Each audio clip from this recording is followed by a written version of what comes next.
আমি মাঝে মাঝে ভাবি যে বিএনপির সৌভাগ্য যে আল্লাহ আমাকে ওই সংসদে রাখেনি। আপনি হচ্ছে জনগণের সেবক, আপনি সেই সেবক হয়ে মালিকের কথা শুনতেছেন না, মালিক কিন্তু আপনাকে ফেলে দিবে। আজকে এই সংসদে দাঁড়িয়ে যারা জুলাইকে বলতেছে জুলাই অক্ষরে অক্ষরে পালন করবে, এই দুটা লোকও এই দেশে ছিল না এই আন্দোলনের সময়। একজন ছিলেন লন্ডনে আর একজন ছিলেন শিলংয়ে। সেই জন্য আমি বললাম কভু আসি বিষে দংশিনী যারে। আরে আপনি তো ছিলেনই না, আপনি দেখছেন, তা আপনি কিভাবে বুঝবেন এই ব্যথাটা? সেই জন্য আপনার কাছে মনে হয়েছে কি কনস্টিটিউশনটায়, এই সংবিধানটার জন্যই হয়তো আমরা লড়াই করছি, ওই জন্য আপনি আবার গোলায় ফেলছেন। 90 সালকে আপনি কি করছেন যে এই বিপ্লবের সাথে তুলনা করতে যাচ্ছেন। আমি মাঝে মাঝে ভাবি যে বিএনপির সৌভাগ্য যে আল্লাহ আমাকে ওই সংসদে রাখেনি। কারণ কালকে যে মিথ্যাচার করা হলেন, মিথ্যাচারটা কি? উনি বললেন যে সংসদ কি সার্বভৌম, তারা যে কোনো আইন তৈরি করতে পারে। ভাই তাই যদি পারেন কালকে সুপ্রিম কোর্ট বন্ধ করে দেন, আমরা অন্য প্রফেশনে চলে যাই। এই কনস্টিটিউশনে বলা আছে আইন বৈধ না অবৈধ এটা দেখার একমাত্র ক্ষমতা কার? সুপ্রিম কোর্টের।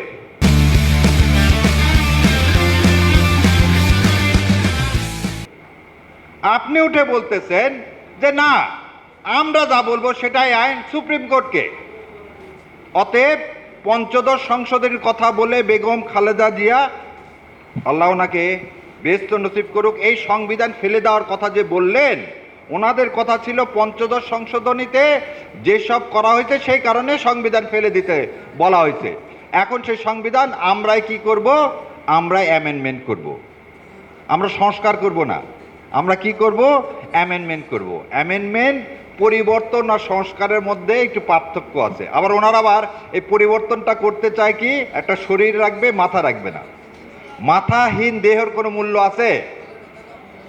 মূল্য নাই। এই একটু আগে ভাই আসছিলেন আপনাদের সামনে দাঁড়ায়, ওনারা কেন গুম কমিশন কে কেন এই অধ্যাদেশকে বাদ দিতে চাচ্ছেন? তাহলে ওনাদের নিশ্চয়ই কোনো উদ্দেশ্য আছে, যে দাদারা ওনাদেরকে ক্ষমতায় বসাইছেন তারা হয়তো বলছেন তোমরা করো কি, গুম আরো গুম করতে হবে তো সামনে। ওই জন্যে মাননীয় স্বরাষ্ট্রমন্ত্রী বলছেন মবের নামে রাস্তায় নামতে দিব না। তাহলে একটার সাথে আর একটার সম্পর্ক দেখেন। এবার আমি আপনাদেরকে আর একটা দিকে নিয়ে যাই, সেটা হচ্ছে রাষ্ট্রের আমরা জনগণ এই সংবিধান অনুযায়ী মালিক।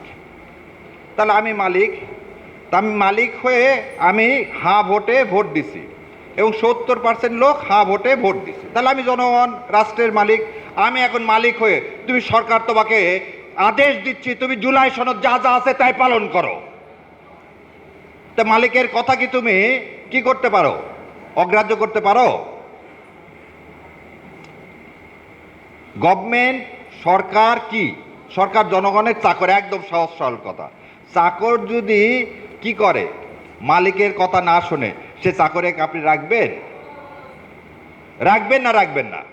রাখবেন না। তাহলে আজকে আপনি মাননীয় প্রধানমন্ত্রী, আপনি সরকার, আপনি হচ্ছে জনগণের সেবক, আপনি সেই সেবক হয়ে মালিকের কথা শুনতেছেন না, মালিক কিন্তু আপনাকে ফেলে দিবে। মালিক কিন্তু আপনাকে ফেলে দিবে। কেন ফেলে দিবে? চলেন, আপনি আমাদেরকে বলছেন যা কিছু হয়েছে এখন পর্যন্ত সব সংবিধানের আলোকে, সব সংবিধানের আলোকে। ঠিক আছে, শেখ হাসিনা একটা ক্লিপ বের হয়েছে গত পরশুদিন, ওই যে ভাই বললেন ভাইকে গুম করা হয়েছে, আয়না ঘরে রাখা হয়েছে। আমি চাইছিলাম ভাই আয়না ঘরের বর্ণনা দেখ। আমি জানি না ভাইয়ের আয়না ঘরে সোফা সেট ছিল কিনা, লন ছিল কিনা, ভাইকে কি 3 বেলা, হাসিন ভাই আপনাকে কি 3 বেলা চাটা দিত? টিভি দেখার সুযোগ ছিল? তাহলে যদি সুযোগ থেকে থাকে তাহলে আমি বলবো যে হ্যাঁ সালাউদ্দিন সাহেবও গুম হয়েছে। আর যদি এটা না হয়ে থাকে তাহলে হাসিনা যে কথা বলছে সালাউদ্দিনকে আমি কখন গুম করলাম?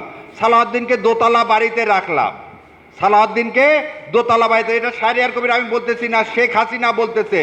তাহলে সালাউদ্দিন সাহেব কিভাবে গুম হলেন? যেভাবে কালকে মিথ্যাচার করে কিছু ছেলেপেলেকে আপনারা ছবি লাগায় জুলাই যোদ্ধা বানায় কি করছিলেন, সংসদের ওই ভিআইপি গ্যালারিতে বসাইছেন। কি তাজ্জব কথা! মানে কনস্পিরেসি একটা শেষ থাকতে হয়। ভিআইপিতে আমাদের মতো লোকেরা যায় বসবে, আপনি এক গাদা ছেলে পেলে নিয়ে গেলেন, নিয়ে যে পুলিশ দিয়ে, এবং আবার বলে দিচ্ছি আমার চোখের সামনের ঘটনা, পুলিশ দিয়ে তাদেরকে ঢুকালেন, ঢুকে আবার বললে দিলেন এই তুমি এই রোতে থাকো, এই রোতে থাকো। এই যখন ওই চিফ হুইপ কথা বলতেছে, পুলিশ ভিতরে দাঁড়াও দাঁড়াও দাঁড়াও, সবাই সামনে যাও। এই নাটক বন্ধ করেন, এই নাটক বন্ধ করেন। কালকে আমি নিজে ওই মেঘনাতে ছিলাম, একদম পিছনে, কারণ আপনি আপনার তো ক্যাডার বাহিনীর সামনে বসায় রাখছেন, আমাদের মতো লোকের ইজ্জত দিবেন কেন?